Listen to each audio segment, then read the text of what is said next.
So this routine, if you like it, can replace the other one for now, or you can just take bits and pieces. So you're going to do an exaggerated cat-cow, really tilting that pelvis under and up, holding anywhere that feels sticky, doing the fascial deep breathing, keeping all of those aspects a part of it. So the cat-cow. You can do the squat part if you want. Ankle flexibility may be limited, but you don't have to do this one. You can skip it if you'd like. All right, this is more of a mobility move with the hands like that and then kind of doing it faster. But it can be a nice one to switch in. Try to get your foot as close to your elbow as you can. And I usually do 5 on each side. Holding it where it feels good, taking deep breaths. Again, this is a mobility, so usually it's a little bit faster than the fascial stretching. We have the 90-90s that you're familiar with.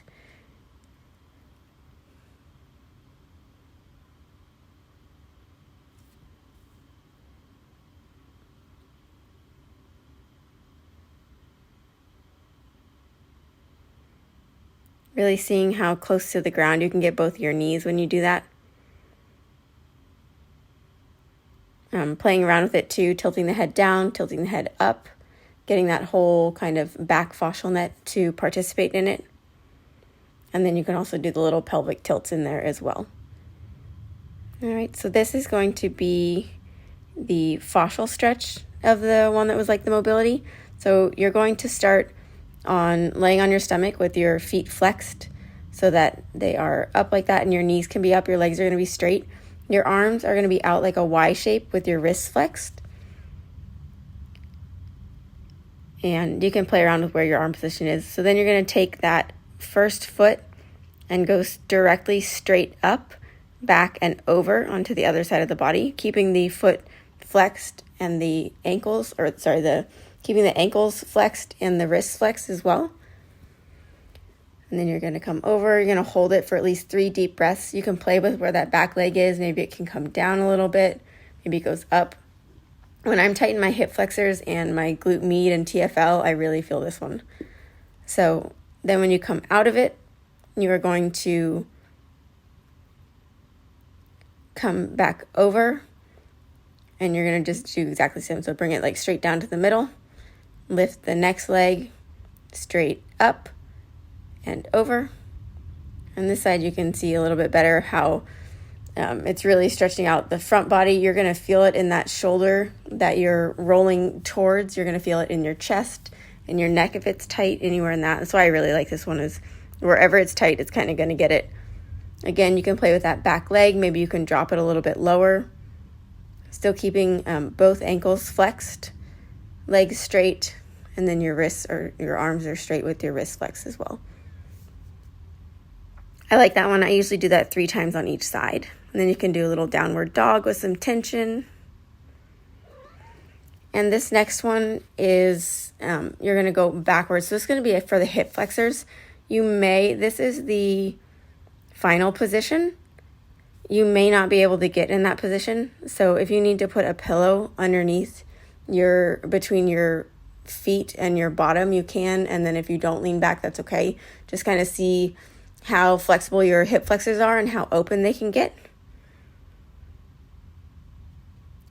And if you're able to get to this position, great. You can lean your head back if that feels good. You can tuck your chin forward. Play with that as well. Play with the pelvic tilts also.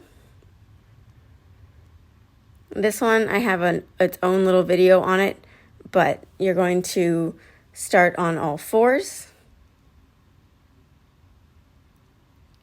And then you will lean over into one side of the hip. So you're going to take a hip, you're going to lean over. You may just move like an inch, half an inch. You may not be able to go that far down the first time. I usually find each time I do it, I can do it a little more. So you're going to feel that lateral hip, that TFL, probably down the quad, up the side body. And you go to the other side. Again, you can look up and look down, play with the neck. Holding it wherever it feels good, taking deep breaths. If this is too intense, you can have your upper body on like a box or something so that you don't have as much of an angle. And then this one is one that you already know, but if you want to keep it as a full routine, then this will be what you do next. So this is the one where you lay on your side and you have that top foot over the knee and you just rotate and open that hip and chest. I think this was from the original video. So you're laying on your side, you just rock over onto that other side, open the hips, and then draw your circle in the sand.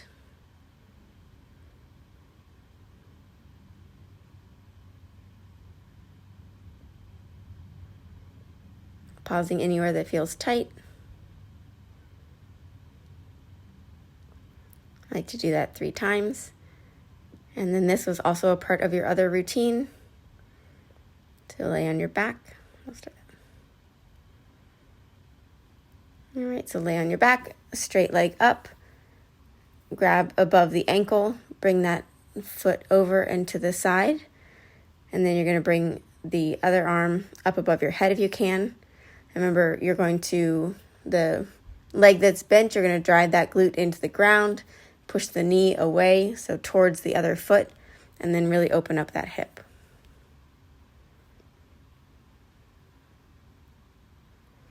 A couple big deep belly breaths here. And then you go down into the leg crossed over the other and really opening up that hip. Playing with with your pelvis, arching your back a little bit to get that hip open. You can flex the glute as well. And then I show you it from the other side. So this is going to be where we rock with the hips. Open up that side body and then take that top leg and just rock it forward. This one seems so simple, but it feels so good. It always amazes me. So we're rocking the hips, opening them up. And then we do the arm circles, fingers in the sand. Following the hand with the eyes, looking up.